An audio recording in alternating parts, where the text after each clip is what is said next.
there, thanks for tuning in. I'm Sally. One of the things that I do is I coach people on health and wellness and good nutritional habits and so forth, which by the way are very different from what most of the mainstream media and the food industry are telling you. That's a whole different story. We can talk about that at length. This is just a short intro to some videos that I actually shot previously in my Sticks and Bricks kitchen. But it's also recipes that I would make in my RV all the time anyway and do.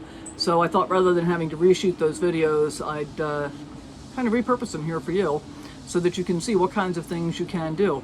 The two primary instruments that I use when I'm cooking in my RV, I use my Instant Pot a lot and I use my air fryer a lot. I love both of those things and for a couple of reasons. Neither one of them heats up my RV kitchen, and summers are getting warmer, pretty much no matter where you are, and heating up the kitchen on a warm summer day, just not my favorite thing to do. Now, I'm fortunate, I have a fair amount of solar and I've got lithium batteries, so I can live off grid pretty much continuously without any issues. And one of the ways that I kind of manage my power consumption is I have a tendency to do most of my more intensive electric type cooking earlier in the day, so that I've got pretty much all day for my solar to be able to catch my batteries back up if I've depleted them more than I would otherwise have done. So that system works really well. Anyway, I hope you enjoy this video. Please do check it out. Let me know what you think in the comments down below. Here's what's cooking. I came home with no dinner plan, as happens way more often than I would really like to admit. So I've got to put something together. So here's what I'm putting together. It's going to be, as most of my things are, a one-pot meal. Super simple, but I think we're going to get some great flavors and some delicious stuff. So let's see what we got going on here. We're starting over here with a pound of grass-fed beef. So we'll be sauteing that in the Instant Pot in a little bit of avocado oil. And then we're going to saute some onions. We've got some celery, some bell pepper, and some carrots, and then a whole bunch of red cabbage. I probably will only use about a third of that as my guess. We're going to use a can of tomatoes diced and a can of tomato sauce, both of which are sugar-free. And then for seasoning, we're using chili powder, cumin, salt, and pepper to taste after we're actually all cooked up. So let's get started. We're going to start by putting some avocado oil in the Instant Pot, which has already been preheating. Don't need a whole lot of it because there's some, maybe about a tablespoon and a half or so, because there is some fat in the beef, although this is pretty lean ground beef that I bought. Let's see if I can do this without touching it. Yes. Good job. And then we're going to get busy browning the ground beef. Now, when I was growing up, I don't know why, I should really look this up and see if it's a real thing or just what my mother always said, but my mother would tell me to riddle up the ground beef. So, breaking up the pieces, letting it start to brown. That's the definition of riddling up in my household, at least. I don't know about yours. Now, you've been watching me for a while. You already know that I am really about making food fresh, making food as healthy as I can, eliminating all of those things like, prepackaged stuff, preservatives, all that kind of stuff. So basically, what I'm going for here this evening would be what some people would call a typical chili recipe. The difference here is that I'm not using any beans, and I'm not using, what else am I not using? I don't know. Mostly I'm not using beans, I guess. But I am using the red cabbage to get some more vegetables in. And I'll be using typical chili type seasonings to get the flavoring that I'm looking for. So this is going to take just a couple of minutes to come together here.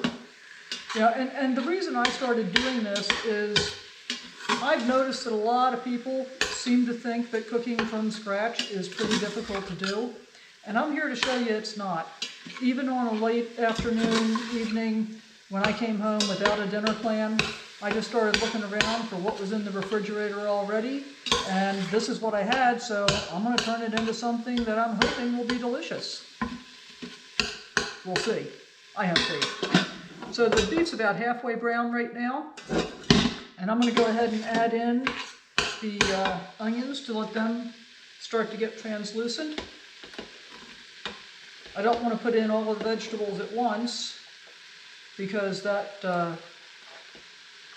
could be too much to let the ground beef brown adequately. So I'm just picking out most of my onions here. I'm not going to get them all, I guess. And we'll put those in and stir them up. Oh, and I forgot one other seasoning I do want to use is garlic. And once again, I'm out of fresh garlic, so I'll be turning to the granulated kind. So I'm going to let this keep going here. Then you get that garlic.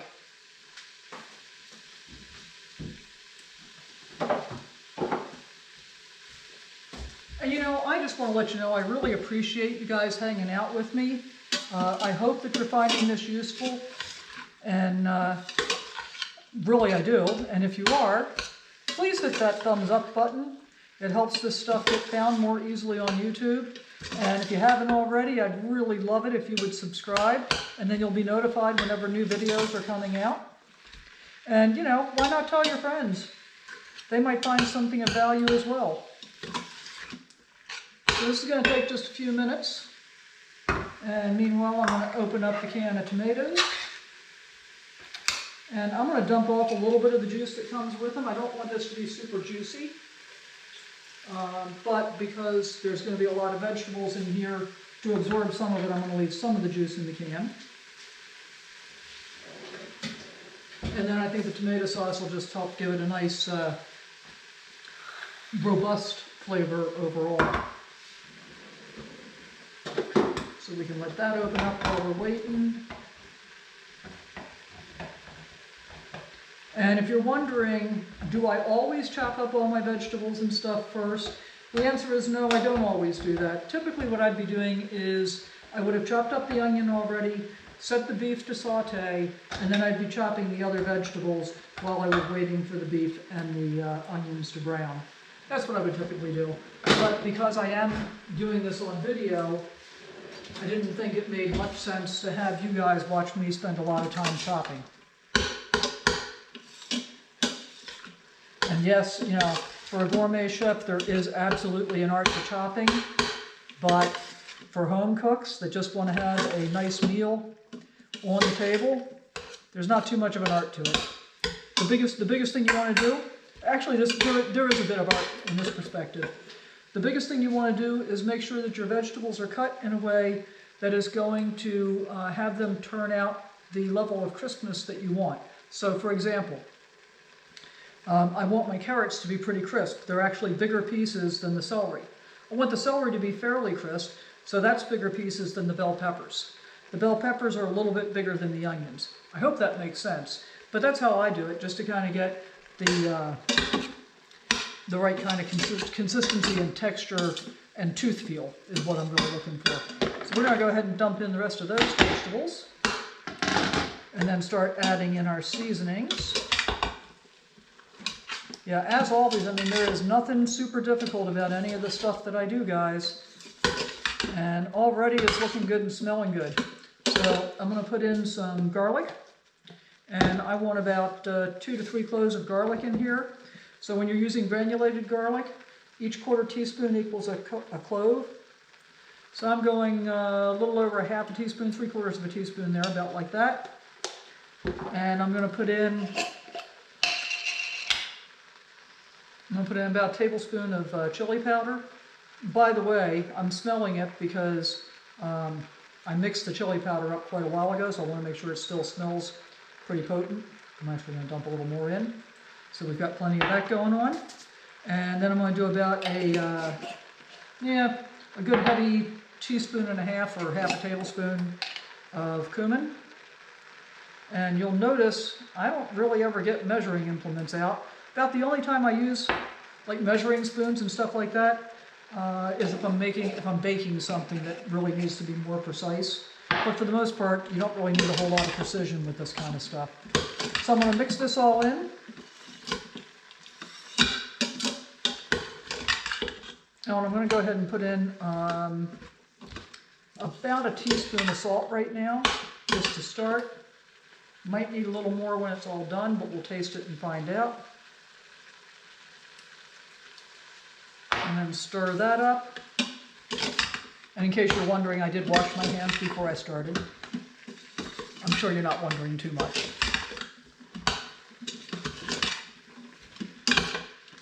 Look at the beautiful colors we have there already. Doesn't that look good? Looks great to me. Smells great too. All right, okay, so we've cooked it down for 10 minutes. We've released the pressure. Let's open up the lid and see what's going on inside. So as you can see, we started off by just putting the tomato sauce stuff right on top. And let's give that a stir and then see what we wind up with. So I'm going to stir this up. Ooh, that's a little warm. I'm going to stir this up and I'm going to give it a taste test and see if we need to add more salt and pepper or anything else. But I gotta tell you, it smells awesome. Love it when things smell great. And by the way, this is one of the reasons, I actually shared this on Facebook today, this is one of the reasons I prefer the Instant Pot to a slow cooker, which is, in the Instant Pot things happen really fast. In the slow cooker, I gotta smell whatever is cooking all day long. And that just makes me hungrier. So, let's give this a taste and see what we think.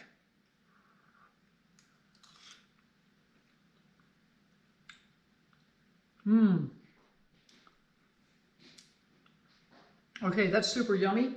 I think it could maybe use a little more salt and pepper, but I don't want to run into the trap of overdoing it. So I'm going to let this just sit for a little while. I'm going to dish up a bowl for myself because I'm hungry. And the consistency looks perfect. The vegetables are done exactly the way that I want, so we got it right this time, 10 minutes on the pressure. Isn't that beautiful? Hey, thanks for watching. Hope you enjoyed the video. Please give me a thumbs up, subscribe if you haven't already, and leave a comment down below of what you think. If you've tried the recipe, if you've got some ideas about how to make it different or better, that would be awesome. Look forward to seeing you next time.